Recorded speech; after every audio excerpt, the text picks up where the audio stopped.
नमस्कार, महाराष्ट्र के महानिर्णय में आपका स्वागत है। मैं हूं आपके साथ प्रीति रघुनंदन। प्रधानमंत्री नरेंद्र मोदी के आह्वान के बाद महाराष्ट्र सरकार ने ईंधन और ऊर्जा बचत के लिए बड़े फैसले किए हैं। मुख्यमंत्री देवेंद्र फडणवीस ने राज्य सरकार के मंत्रियों के काफिले में कटौती की है और उनके विदेश दौरों पर रोक लगा दी है। इसके साथ ही मुख्यमंत्री ने मेट्रो से यात्रा करना अनिवार्य कर दिया है। मुख्यमंत्री ने यह भी स्पष्ट किया है कि किसी भी स्थिति में पदाधिकारियों या विधायकों के साथ वाहनों का काफिला नहीं होगा। ईंधन और ऊर्जा बचत को लेकर प्रधानमंत्री की अपील का असर महाराष्ट्र के मुख्यमंत्री और मंत्रियों के रूटीन में भी दिखाई दिया। जहां मुख्यमंत्री फडणवीस बुलेट से विधान भवन पहुंचे, वहीं उप मुख्यमंत्री एकनाथ शिंदे ने भी इलेक्ट्रिक कार से सफर किया। मुख्यमंत्री के साथ बुलेट पर आशीष शेलार बैठे दिखाई दिए। मुख्यमंत्री ने दोबारा मंत्रालय से वर्षा तक का सफर बुलेट से तय किया। मुख्यमंत्री देवेंद्र फडणवीस के ड्रीम प्रोजेक्ट नागपुर एयरपोर्ट का अब कायाकल्प होने जा रहा है। मुख्यमंत्री फडणवीस ने प्रधानमंत्री नरेंद्र मोदी से लगातार फॉलोअप लेते हुए नागपुर एयरपोर्ट के विकास की फाइल को मंजूरी दिला दी है। नागपुर एयरपोर्ट का विस्तार चरणबद्ध तरीके से किया जाएगा।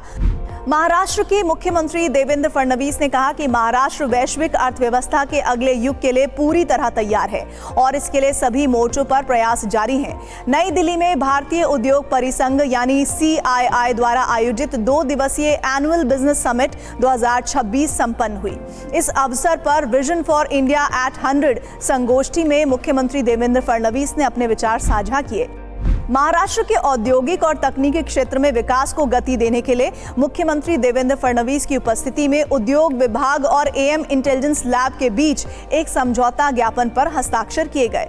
इस समझौते के माध्यम से 1,14,000 करोड़ रुपए का निवेश होगा, जबकि मुंबई महानगर क्षेत्र में integrated green data centre park और AI कंप्यूटर हब स्थापित किया जाएगा। ये परियोजना पूरी तरह से अक्षय ऊर्जा पर आधारित होगी, जिससे पर्यावरण की भी रक्षा होगी। इससे उच्च तकनीक के क्षेत्र में लगभग 8,000 कुशल और अर्धकुशल युवाओं को रोजगार के अवसर मिलेंगे। नासिक त्र्यंबकेश्वर में अगले साल आयोजित होने वाले सिंहस्थ कुंभ मेले के आधिकारिक लोगों का अनावरण मुख्यमंत्री फडणवीस और दोनों उप मुख्यमंत्रियों की मौजूदगी में किया गया। ये कार्यक्रम सह्याद्री अतिथि गृह में संपन्न हुआ। इस लोगों के चयन के लिए कुंभ मेला प्राधिकरण की ओर से एक प्रतियोगिता आयोजित की गई थी, जिसमें 3,000 से अधिक प्रतिभागियों ने हिस्सा लिया। इन प्रतिभागियों में से 3 सर्वश्रेष्ठ विजेताओं को मुख्यमंत्री के हाथों सम्मानित किया गया। इस अवसर पर मुख्यमंत्री ने कहा कि साधु महंतों के मार्गदर्शन में कुंभ मेले का भव्य और दिव्य आयोजन किया जाएगा। मुंबई में जन सेवा कनेक्ट पहल के तहत अंधेरी रेलवे पोस्ट ऑफिस का उद्घाटन केंद्रीय मंत्री ज्योतिरादित्य सिंधिया और मुख्यमंत्री देवेंद्र फडणवीस द्वारा किया गया। इस अवसर पर मुख्यमंत्री ने कहा कि डाक विभाग की सेवा देश के कोने कोने तक पहुंची हुई है। उन्होंने इस बात पर जोर दिया कि डाक विभाग केवल सेवा देने वाला विभाग नहीं है, बल्कि भारतीय सांस्कृतिक व्यवस्था का एक महत्वपूर्ण हिस्सा है। मुख्यमंत्री देवेंद्र फडणवीस ने मुंबई क्लाइमेट वीक के परिणाम और प्रभाव रिपोर्ट का विमोचन किया। रिपोर्ट के विमोचन के दौरान उप मुख्यमंत्री एकनाथ शिंदे और उप मुख्यमंत्री सुनेत्रा पवार सहित अन्य मंत्री और अधिकारी उपस्थित थे।